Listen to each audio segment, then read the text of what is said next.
They laughed at me when I started my small business lending company out of a cramped office above a coffee shop in Austin, Texas. They laughed.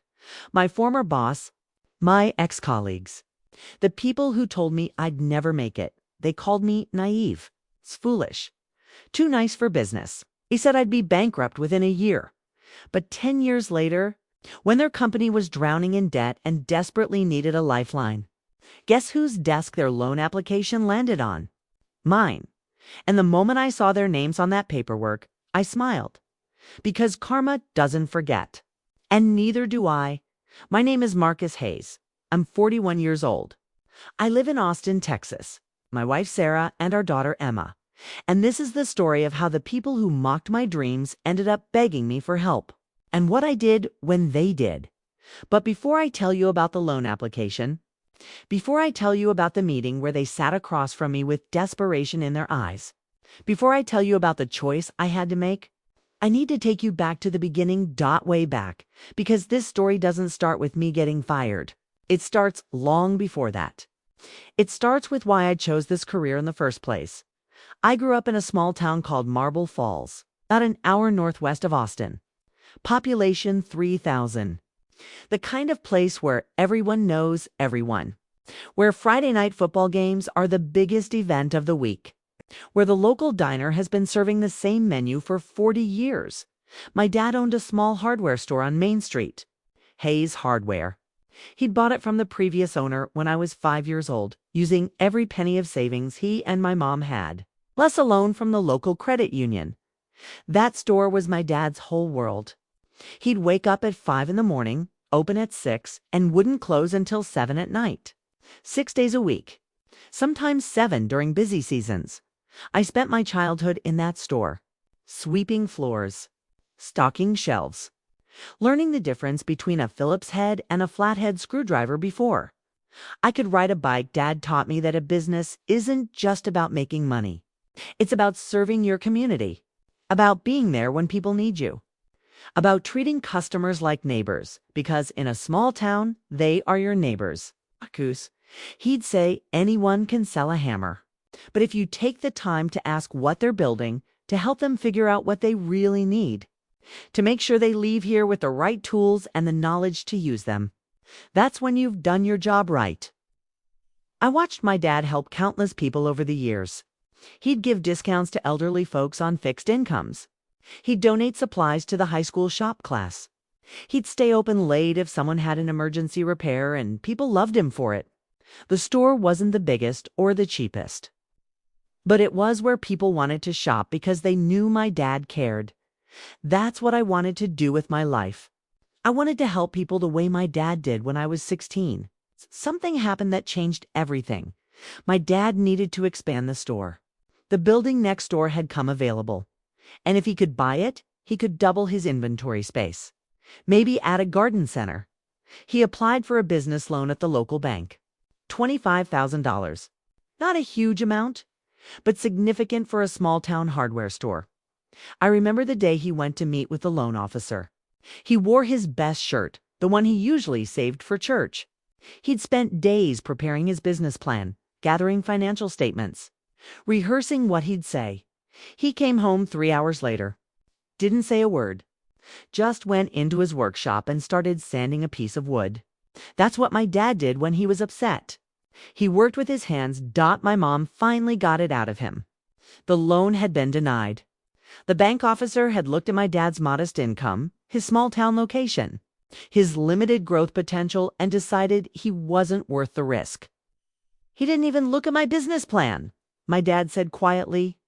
Just saw the numbers and made up his mind. Treated me like I was asking for charity instead of a business loan. My dad never expanded that store. Never got his garden center. 20 years later, when a big box hardware chain opened 30 miles away, his business slowly declined. He sold the store when I was in college and took a job as a sales associate at that same chain that had put him out of business. It broke something in him. He died of a heart attack when I was 25. Doctors said it was genetic, but I think it was heartbreak. That's why I became a loan officer. Because I'd seen firsthand what happens when financial institutions treat people like numbers instead of human beings. When they look at a credit score instead of character. When they see risk instead of potential. I wanted to be different. I wanted to be the person who said yes when everyone else said no. The person who saw what my dad's loan officer couldn't see, that small businesses are the backbone of communities. And the people who run them deserve a chance. I went to the University of Texas, got a degree in finance, graduated near the top of my class, had offers from several banks and lending institutions. I chose Pinnacle Financial Group because they were one of the largest commercial lenders in Texas. I thought, naively, that a big company would have the resources to really help small businesses. I was wrong. My first day at Pinnacle, I was assigned to the commercial lending division. My supervisor was a man named Richard Stanton, 40 years old, expensive suits, luxury car, corner office with a view of the Austin skyline. He called me into his office that first morning. "Hayes, right?" he said, not looking up from his computer. "Yes, sir." "Marcus Hayes. You came from UT. Top of your class." "Good. We need smart people here." "Thank you. I'm excited to get started. I really want to focus on small business lending, helping local entrepreneurs." Richard held up his hand. "Stop. Let me tell you how things work here at Pinnacle. We're not a charity. We're not here to hold hands and make people feel good. We're here to make money. Understand?" "Of course, but I believe we can do both. We can be profitable and also help Hayes your young, so I'm going to give you some advice. The sooner you stop thinking about helping people and start thinking about return on investment, risk management, and profit margins, the better you'll do here. This is business. Leave the bleeding heart stuff at the door." I should have quit right then. Should have walked out and never looked back. But I had student loans, rent. I needed the job, so I stayed. And I told myself I could still make a difference, even in a place like Pinnacle. The first few months were brutal. I was assigned to review small business loan applications. But every time I recommended approval for someone who reminded me of my dad, a hardworking person with a solid plan but modest collateral, I was overruled. Too risky. Insufficient. Credit history. Limited. Growth potential. The same phrases I'd heard. Destroy my father's dreams were now coming out of my own colleagues' mouths. I started arguing, pushing back, providing data showing that well-vetted small business loans had lower default rates than people assumed. That character and commitment mattered as much as credit scores. Some of my colleagues started avoiding me, calling me the Boy Scout behind my back, making jokes about how I should work for a nonprofit instead of a real business. But some clients started requesting me specifically. Word spread that there was one loan officer at Pinnacle who actually listened, who actually cared. Maria Rodriguez was one of those clients. She came into my office on a Tuesday afternoon, late 30s, nervous, carrying a worn folder full of handwritten notes and printed spreadsheets. "Mr. Hayes," she said, "I was told you might be able to help me. Call me Marcus. Please, sit down. What can I do for you?" Maria wanted to open a bakery. She'd been working as a pastry chef at high-end restaurants for 15 years. She had recipes her grandmother had brought from Mexico. She had a location picked out, a business plan, projections showing she could be profitable within 18 months. She needed $40,000. I spent 2 hours with Maria that day. We went through her entire plan. I asked questions, offered suggestions, helped her refine her financial projections. "This is really solid, Maria," I said. "I think we can make this work." Her eyes filled with tears. "Really? I've been to 4 other banks. They all said no. They said bakeries are too risky, that I don't have enough collateral. You have 15 years of experience. You have a clear vision. You have realistic projections. That's worth more than collateral." I submitted Maria's loan application with my strongest recommendation. Richard denied it the same day I went to his office. "Richard, did you even read my analysis? This is a solid loan. Low risk, good fundamentals, $40,000 for a bakery. Are you kidding me? She has a great plan.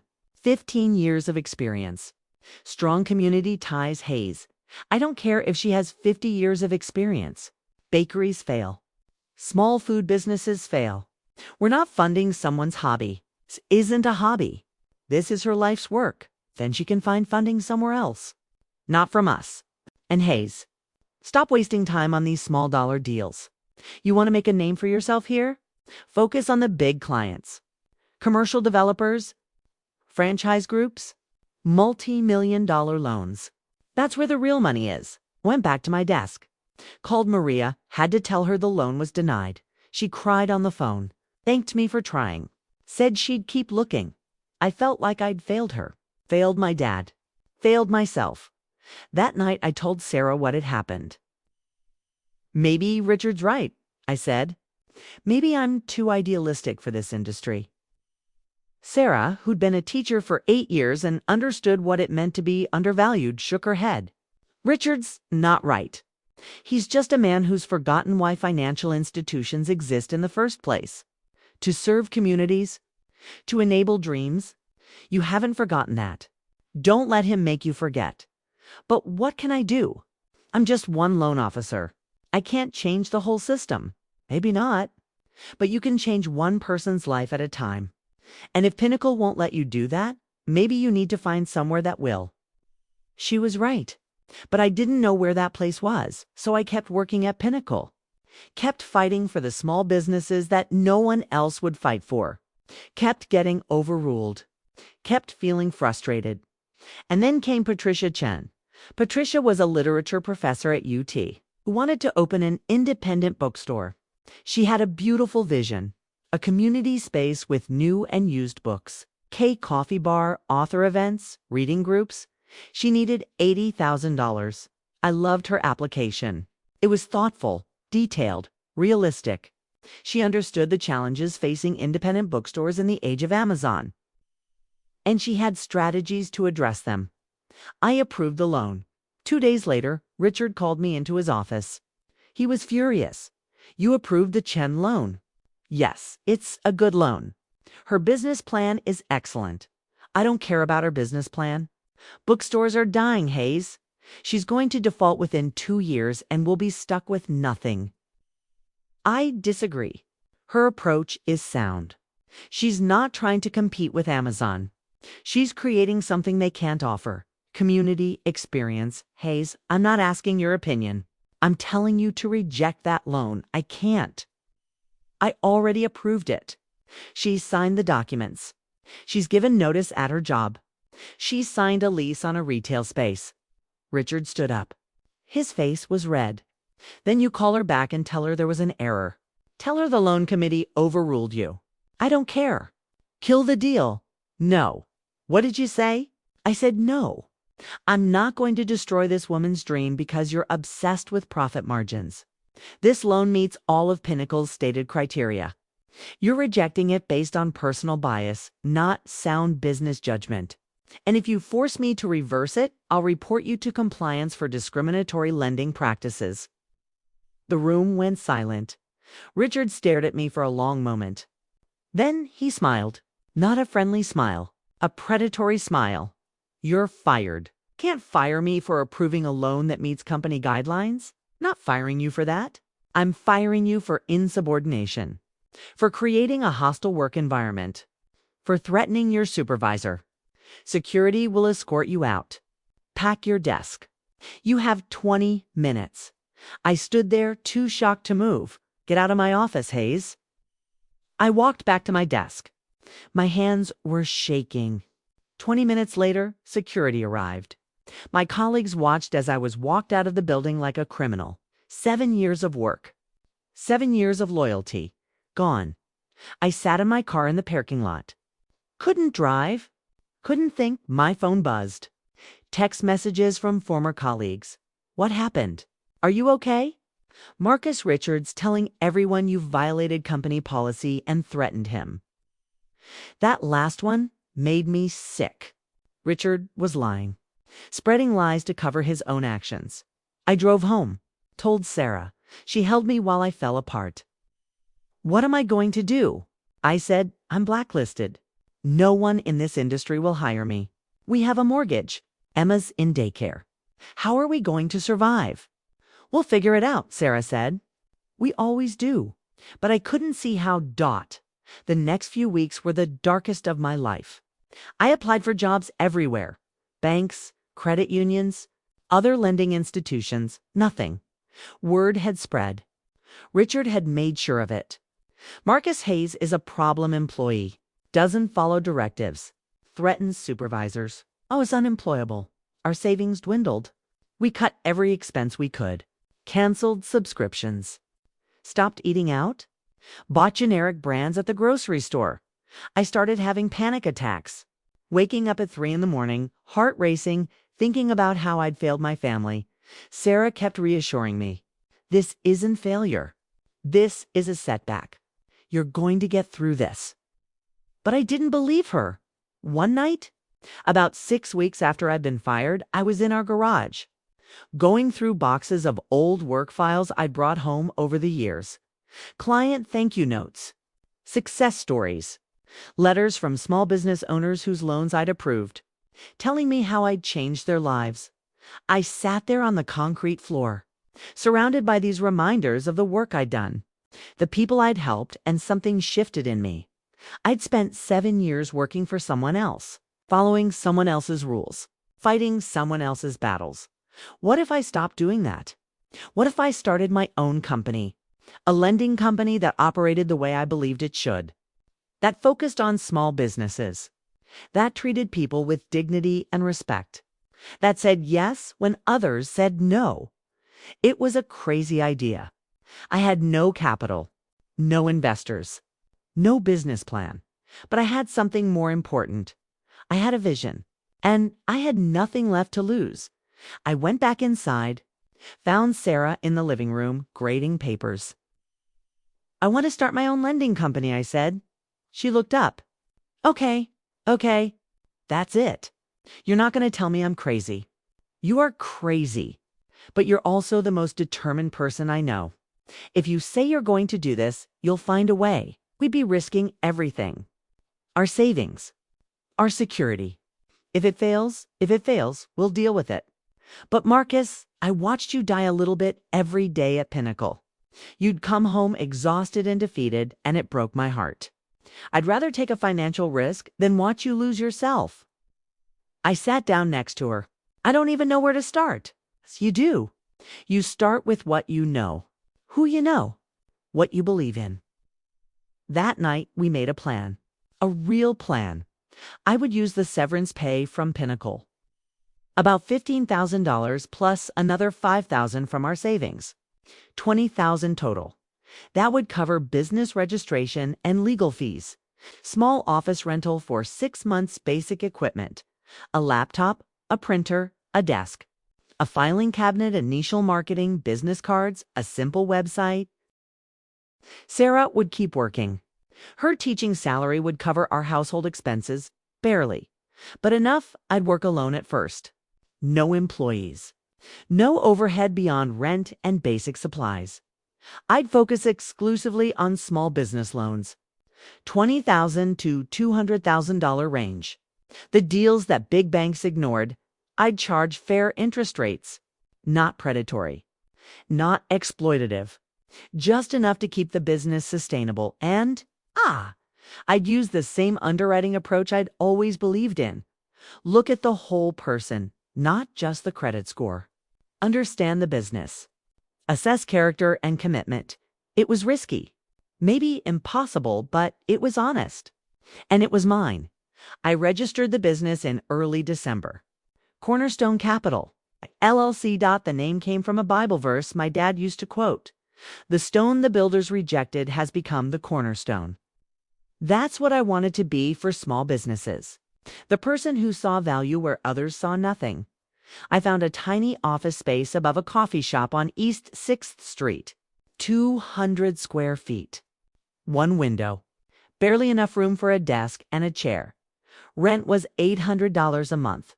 The landlord, a woman named Helen who owned the coffee shop downstairs, looked at my business plan and smiled.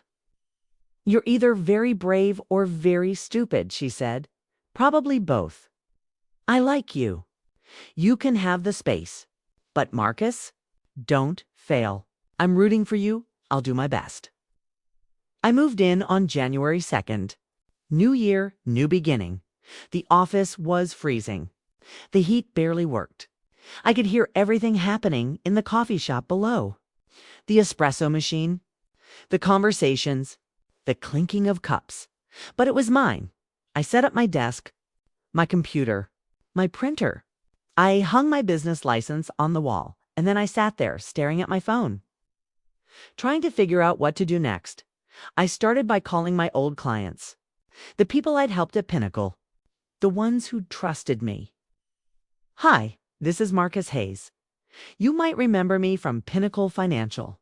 I'm starting my own lending company, and I wanted you to know. If you ever need anything or if you know anyone looking for a business loan, I'd appreciate a referral. Most were supportive. Some were skeptical. A few didn't return my calls, but slowly, word started to spread. My first client was a man named Robert Kim. He ran a small plumbing business and needed a $10,000 loan to buy a new work truck. He'd been rejected by 3 banks. Too small a loan.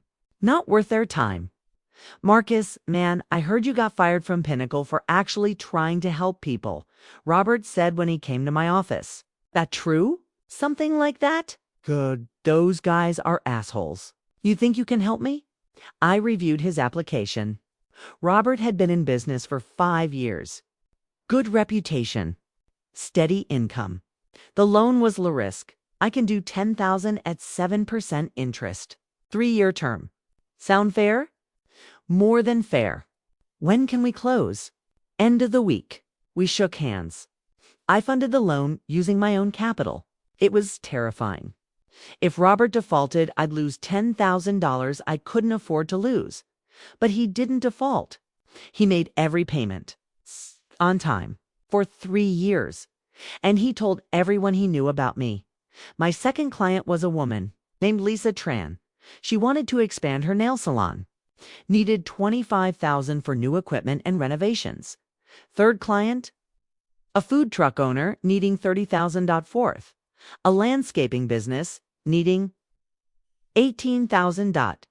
By the end of month 2, I'd funded 5 loans. Total portfolio, $93,000. It wasn't much, but it was a start. The work was grueling.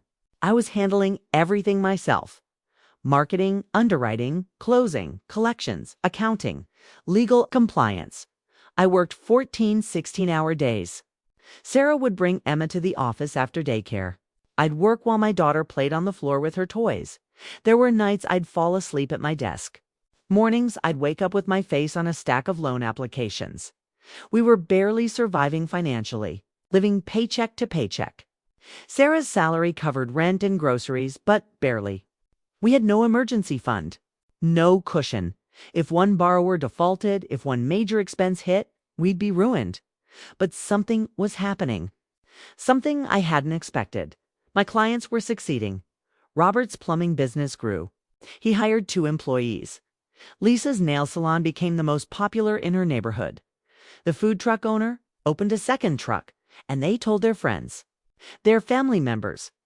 Other business owners, you need money. Go see Marcus Hayes. He's the guy who actually cares. By month 6, I had 23 loans funded. Portfolio, $490,000. Still small. But growing, I was making enough to pay myself a tiny salary. $30,000 a year. Poverty wages for someone with my education and experience, but I didn't care. I was helping people. I was building something meaningful. And then, in month 7, something happened that changed everything. A woman named Sharon Mitchell walked into my office. She was in her 50s, soft-spoken, clearly nervous. "Mr. Hayes, I need help," she said. "Call me Marcus. What's going on?" Sharon owned a small catering business. She'd been in business for 12 years. Solid reputation.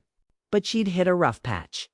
A major client had gone bankrupt, owing her $30,000. She couldn't cover payroll. Couldn't pay suppliers. She needed an emergency bridge loan. $40,000. "I've been to 5 banks," Sharon said. "They all said no. My credit score dropped because of late payments.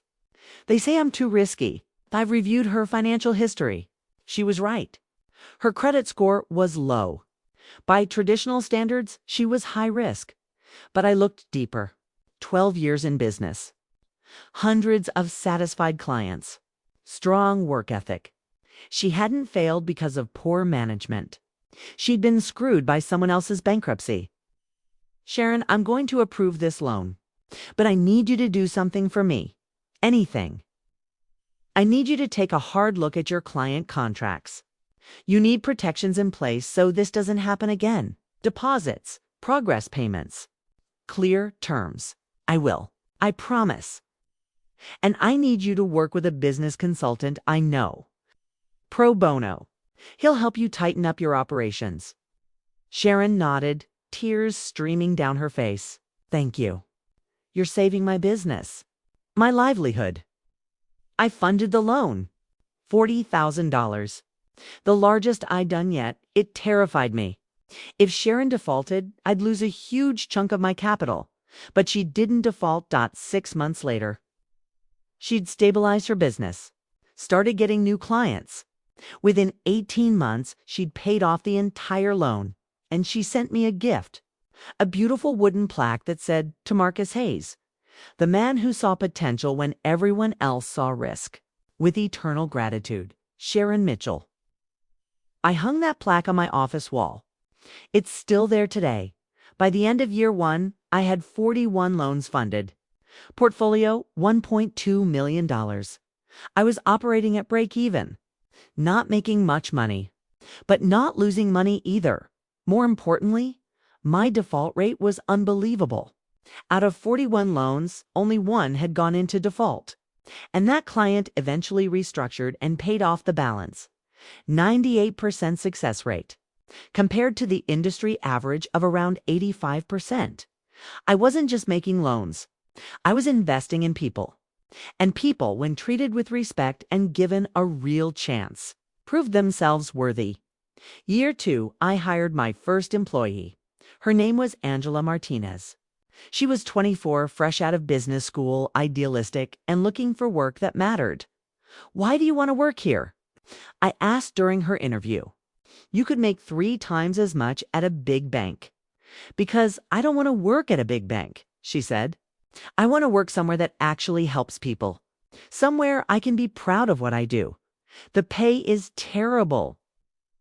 "I know. I don't care." I hired her. Angela was incredible. Smart, hardworking, passionate about the mission.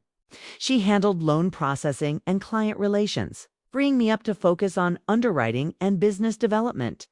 With Angela's help, we funded 83 loans in year 2. Portfolio grew to $3.1 million. We moved to a bigger office.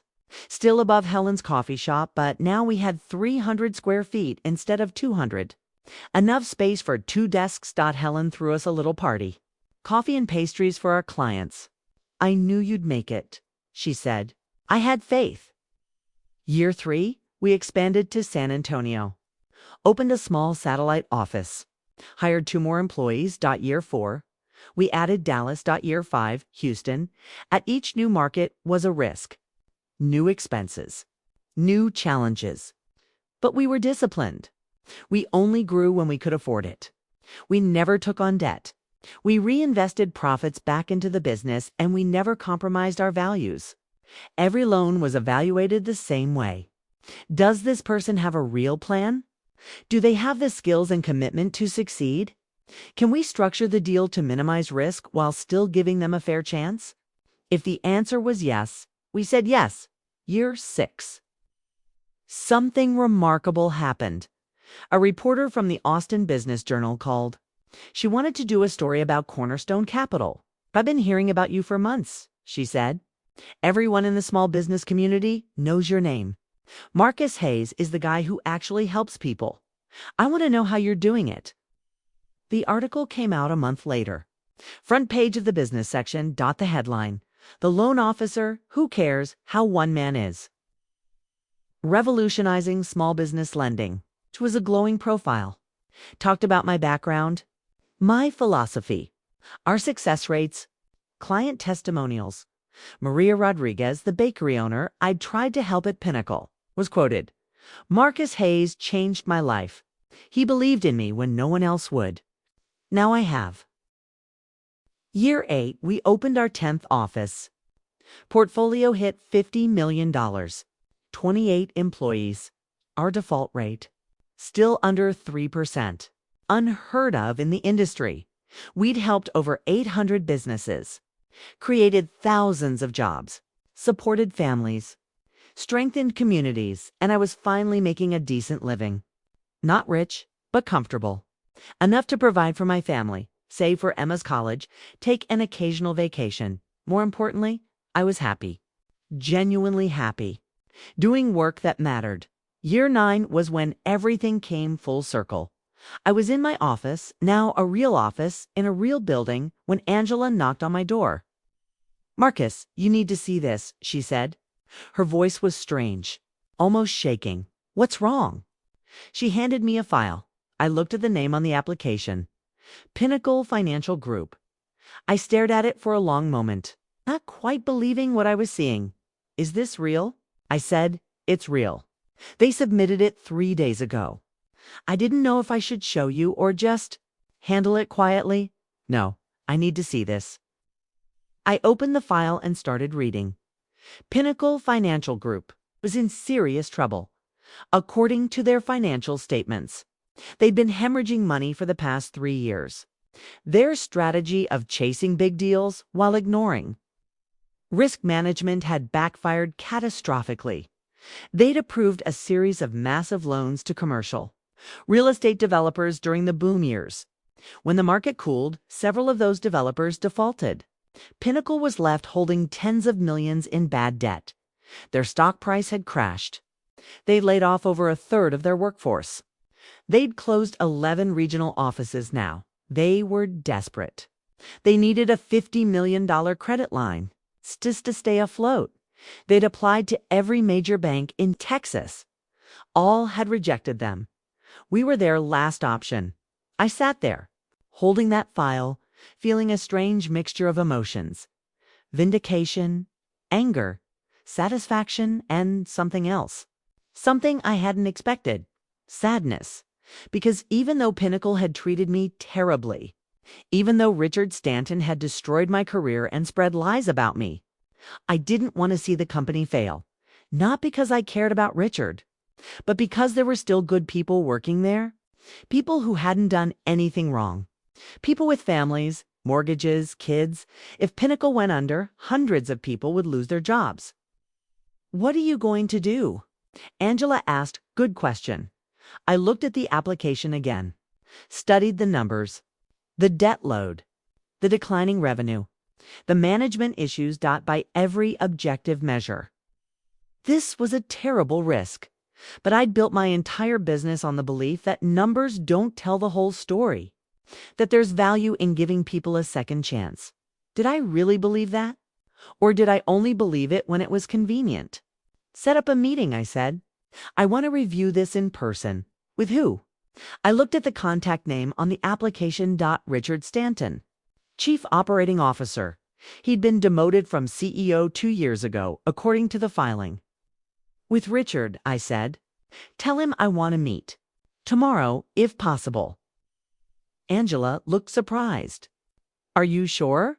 No, but I'm doing it anyway. That night, I couldn't sleep.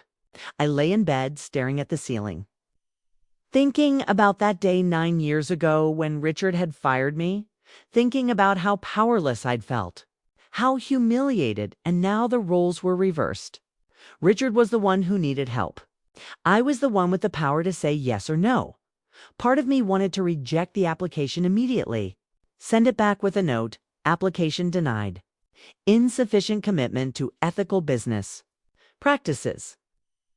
But that would make me just as petty as Richard had been. I'd spent 9 years building a company based on the principle that people deserve second chances, that past mistakes don't have to define your future. Did I really believe that? Or was it just marketing? Sarah found me in the kitchen at 2 a.m, drinking coffee. Can't sleep? She asked. Pinnacle applied for a loan. From us, she sat down across from me. What are you going to do? I don't know. Yes, you do. They don't deserve my help. Sarah, not after what they did to me. Maybe they don't. But the people who work there, the ones who had nothing to do with what happened to you, do they deserve to lose their jobs? That's not my responsibility, isn't it? You've built this company on the idea that lending is about more than profit, that it's about community, about helping people. If you reject this loan out of spite, aren't you becoming exactly what you hated about Richard? I didn't have an answer. Not saying you have to approve it, Sarah continued. If the numbers don't work, if it's genuinely too risky, then reject it. That's business. But don't reject it because you want revenge. That's not who you are. She was right. I knew she was right. But it didn't make the decision any easier. The next morning, Retread Stanton arrived at my office at exactly 10 a.m. He looked different, older, thinner, gray at the temples. Lines around his eyes that hadn't been there before. He wasn't wearing one of his expensive suits. Just a department store blazer and khakis. And he wasn't driving a Porsche. I'd seen him pull up in an older Honda sedan. Marcusi said, extending his hand. I shook it, professional firm, but not warm. Have a seat. We sat across from each other, the same way we'd sat in his office 9 years ago when he fired me. Except now, I was behind the desk. I was the one in control. I've reviewed your application, I said. Pinnacle is in significant financial distress, I know. Your loan portfolio has a 32% default rate. Your overhead is unsustainable. You're burning through cash at an alarming rate. Richard nodded. He didn't argue, didn't make excuses. If I approve this loan, I continued, it won't be a simple credit line. It'll come with conditions. Strict oversight. Regular reporting, potentially restructuring requirements. And there's no guarantee it'll save the company. You understand that? I understand. Then help me understand something. How did this happen? Pinnacle was one of the most profitable lenders in Texas. What went wrong? Richard was quiet for a moment. He looked down at his hands. We got greedy, he said finally. I got greedy. We chased bigger and bigger deals. Stopped doing proper due diligence. Approved loans we shouldn't have approved because the fees were too good to pass up. And when those loans started defaulting, we tried to cover the losses by taking on even riskier deals. It spiraled, and no one pushed back. No one said this was unsustainable. Some did. I ignored them. Or fired them. He looked up at me. Like I fired you. The room went silent. Marcus, I owe you an apology. A real one. Not because I need your help, although I do. But because what I did to you 9 years ago was wrong. You were trying to do the right thing. You were trying to build relationships with clients to evaluate them as human beings, not just numbers. And I punished you for it. You called me naive, foolish, too nice for business. I know. And I was wrong. Everything you tried to tell me, everything I dismissed, turned out to be true. Your approach worked. Mine didn't. You built something sustainable and ethical. I built something that's collapsing under its own weight. Richard's voice cracked slightly. I've watched your company grow over the years.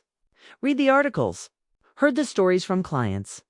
You've helped hundreds of businesses. Your default rates are a fraction of ours. You've proven that caring about people isn't a weakness. It's a strength.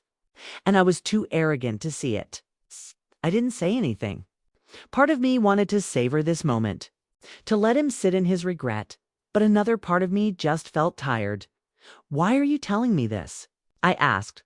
Because if you're going to save Pinnacle, I need you to know that I understand now, that I'm not the same person I was, that I'm willing to do whatever it takes to fix what I broke. And if I'm not going to save Pinnacle? Richard met my eyes. Then I deserve to hear you say no, and I'll accept it. Because after what I did to you, you don't owe me anything. I leaned back in my chair, looked at the plaque on my wall, the one Sharon Mitchell had given me, the man who saw potential when everyone else saw risk. Richard, I'm not making this decision based on what you did to me 9 years ago. I'm making it based on whether this loan makes business sense. Whether Pinnacle can actually turn things around. Fair enough. So let me ask you, if I approve this loan, what's going to change? Because $50 million is just a Band-Aid if the underlying problems aren't fixed. Richard pulled out a folder. I have a restructuring plan. It's aggressive, painful, but necessary.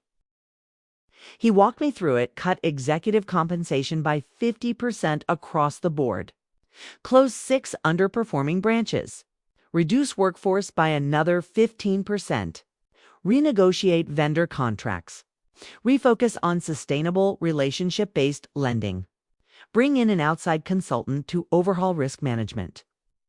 This would require the board's approval, Richard said, and frankly, there's resistance. Some board members think we just need more time, more capital, that we can grow our way out of this. They're wrong. You can't grow your way out of a structural problem. I know, but I'm just the coup now. The CEO and board chair don't listen to me the way they used to. Who's the current CEO? A man named Douglas Chen. He's been with Pinnacle for 20 years. He's a good man, but he's out of his depth. He doesn't understand how bad things really are. I thought for a moment. Here's what I'm willing to do, I said. I'll approve the loan. $50 million. But with conditions. Richard leaned forward. First, this restructuring plan happens. All of it. Non-negotiable. If the board resists, the loan doesn't close. Agreed. Second, I want quarterly oversight. Full financial transparency. Copies of all major loan approvals. Any deviation from the plan, and we call the loan. Agreed. Third, and this is the hardest one, you step down as coup. Richard's face went pale. What? You said it yourself. You're part of the problem. You were at the center of the decision-making that got Pinnacle into this mess. If this company is going to turn around, it needs new leadership. Fresh perspective. Marcus, I've been with Pinnacle for 18 years, I know. And that's exactly why you need to step aside. You're too close to it. Too attached to the old way of doing things. So you're asking me to save the company by leaving it? I'm not asking. It's a condition of the loan. You resign as coup. You can stay on as an advisor if the board wants you. But operational control goes to someone else. Richard sat back. He looked devastated. Is that a deal breaker? I asked. He was quiet for a long time. I watched emotions play across his face. Pride, anger, hurt, and finally, resignation. No, he said softly. If that's what it takes, I'll step down. Good. Then we have a deal. I slid the term sheet across the desk. Richard read through it carefully. His hands were shaking slightly. When he finished, he looked up at me. Why are you doing this, Marcus? After everything I did to you, why are you helping me? I thought about my answer carefully. Not doing this for you, Richard. I'm doing this for the 230 people who still work at Pinnacle. For the clients who depend on you. For the community that would be hurt if you failed. And I'm doing it because I believe in second chances. Even for people who don't deserve them. Richard's eyes were watery. Thank you. Don't thank me yet. The hard part's just beginning. Pinnacle has to earn this second chance. And if you fail, if you fall back into the same patterns, I won't bail you out again. I understand. Richard signed the term sheet. Every page. His signature was messier than I remembered. Less confident, when he was done, he stood up to leave. At the door, he paused. Marcus, that day I fired you. When you threatened to report me to compliance, I told everyone you were insubordinate, that you were making false accusations, that you were a problem employee. I know, I lied. You weren't insubordinate. You were principled. And I was afraid that if your complaint was investigated, it would expose how many corners I'd been cutting, how many guidelines I'd been ignoring. So I destroyed your reputation to protect myself. He looked directly at me. I've carried that guilt for 9 years, and I want you to know that I'm sorry, truly sorry. What I did was unforgivable. You're right. It was unforgivable. Richard nodded, started to turn away. "But I'm forgiving you anyway," I said. He stopped, turned back, "Not because you deserve it, but because holding on to anger for 9 years has been exhausting, and I don't want to carry it anymore." Richard's face crumpled. He stood there for a moment, unable to speak. Finally, he said, "Thank you." Then he left. I sat there alone in my office, staring at the signed term sheet. Angela knocked and came in. "Well, deal's done. How do you feel?" "Honestly, lighter. Like I just put down something heavy I've been carrying for too long." Angela smiled. "Your dad would be proud." "I hope so." The loan closed 3 weeks later. $50 million wired to Pinnacle's accounts on a Wednesday morning in late September. Richard kept his word. He submitted his resignation to the board that same day. The board, facing the reality of their situation, accepted it. They brought in a turnaround specialist named Catherine Park. She had a reputation for being tough but fair. Exactly what Pinnacle needed. Catherine spent her first month doing a forensic audit of every department. What she found was worse than anyone had thought. Pinnacle wasn't just losing money on bad loans. They were losing money on bloated salaries, unnecessary expenses, redundant systems, and complete lack of accountability. "This company has been run like a piggy bank for senior management," Catherine told me during one of our oversight meetings. "The waste is staggering." She implemented the restructuring plan ruthlessly, cut executive salaries, eliminated company cars, ended the expensive downtown office lease and moved to a more modest building, closed underperforming branches, let go of employees who weren't pulling their weight. It was brutal, painful. People who'd been with Pinnacle for decades lost their jobs. But it was necessary. Catherine also completely overhauled the lending process, brought in new underwriters, implemented strict risk management protocols, focused on relationship-based lending rather than transaction volume. Sound familiar? She was essentially rebuilding Pinnacle to operate the way I'd wanted it to operate 9 years ago. Within 6 months, Pinnacle stopped hemorrhaging cash. Within 12 months. They were breaking even within 18 months. They were profitable again, not wildly profitable, but sustainable, healthy, building a foundation for long-term success. And they started paying down the loan ahead of schedule. Meanwhile, Cornerstone Capital continued to grow. Year 10. We expanded beyond Texas, opened offices in Oklahoma City and Tulsa. Year 11. We added Arkansas and Louisiana. Our portfolio hit $200 million. We'd helped over 2,000 small businesses, employed 67 people, and our default rate, still under 3%. The business media loved us. We were case studies in business schools. I was invited to speak at conferences across the country. How do you maintain such low default rates while taking on clients that other lenders reject? People would ask. My answer was always the same. We don't reject people based on credit scores. We invest time in understanding their businesses, their characters, their commitments. We structure loans intelligently. We provide support and guidance. And we treat our clients like partners, not transactions. It's not rocket science. It's just caring about people. Some listeners got it. Others still thought I was naive. But the numbers spoke for themselves. Year 12. Something extraordinary happened. I got a call from the governor of Texas. She wanted to present me with an award for economic development, for creating jobs and supporting small businesses across the state. The ceremony was held at the state capitol in Austin. Sarah, Emma, and my mom were there. Angela and half my staff. Former clients, friends.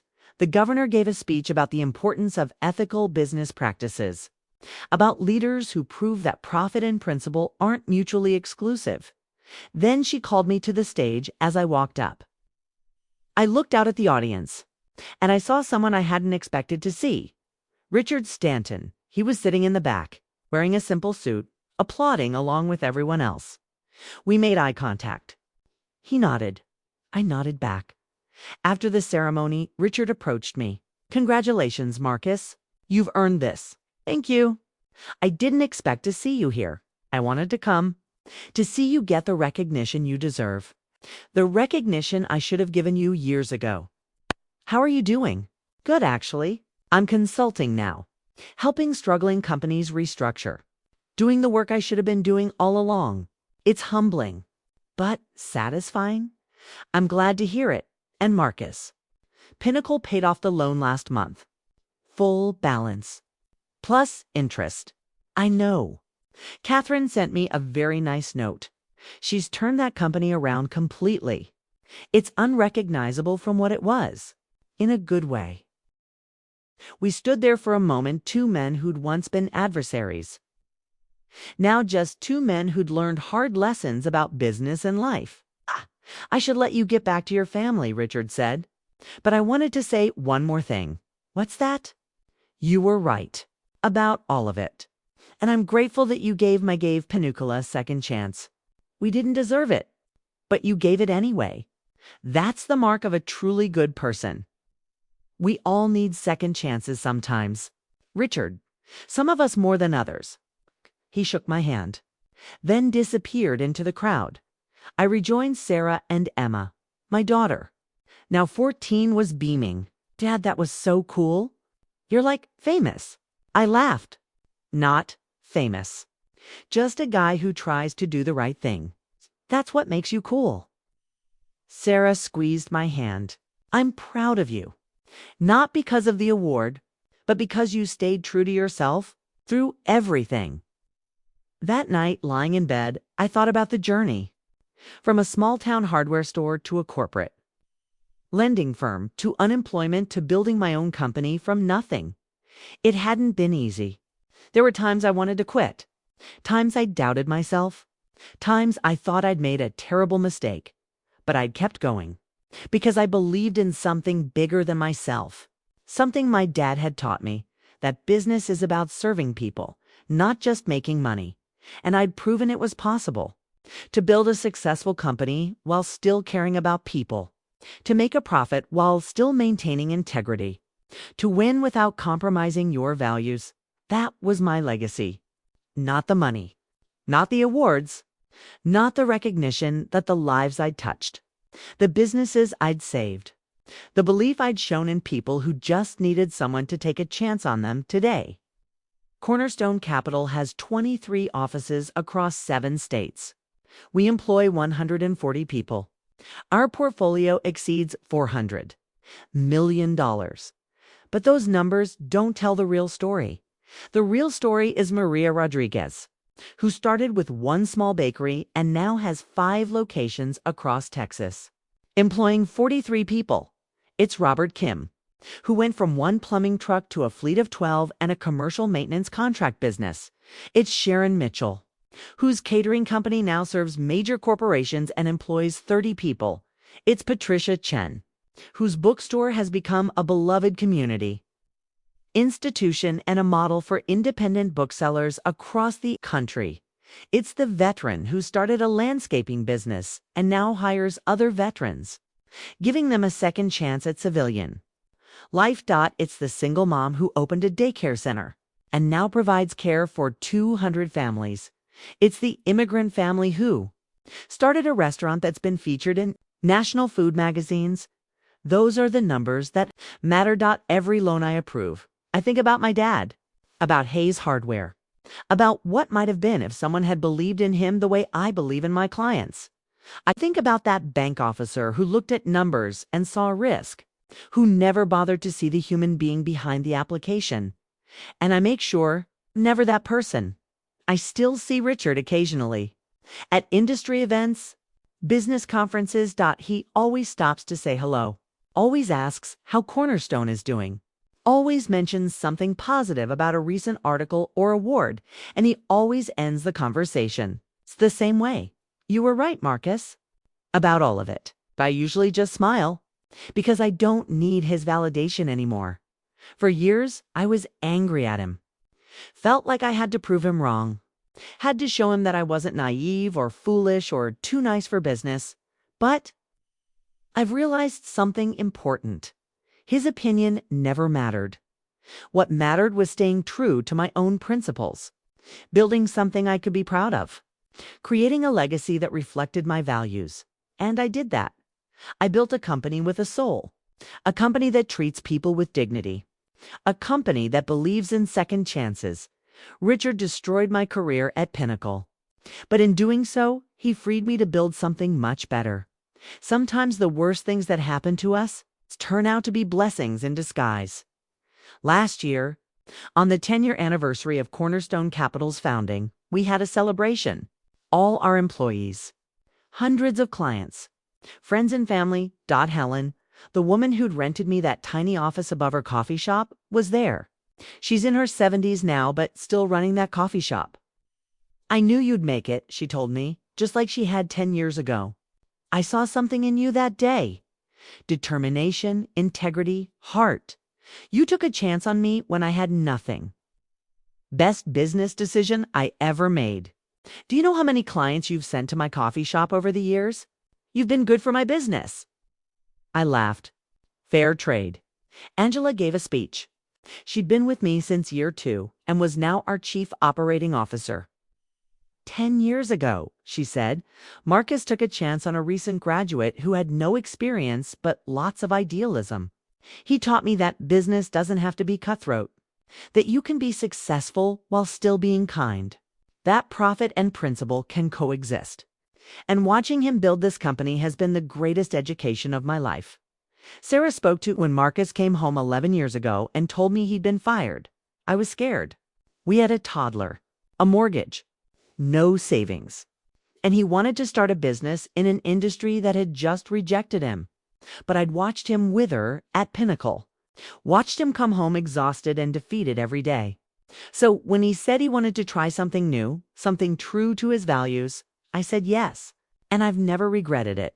Because I'd rather be financially struggling with a happy husband than comfortable with a miserable one.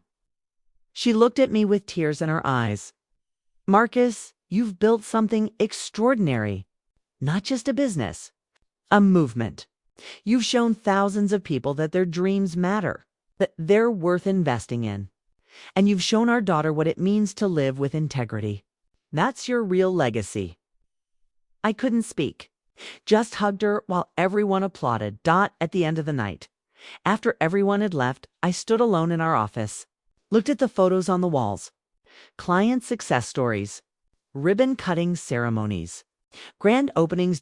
Each photo represented a dream fulfilled, a family supported, a community strengthened. That's what I'd built. Not just a lending company, a platform for people to achieve their potential. And it all started because I refused to give up, refused to let one man's cruelty define my future, refused to compromise my values for a paycheck. They laughed at my small business, but I got the last laugh, not because I became rich, not because I became famous, not because I got revenge on the people who doubted me, but because I proved something important.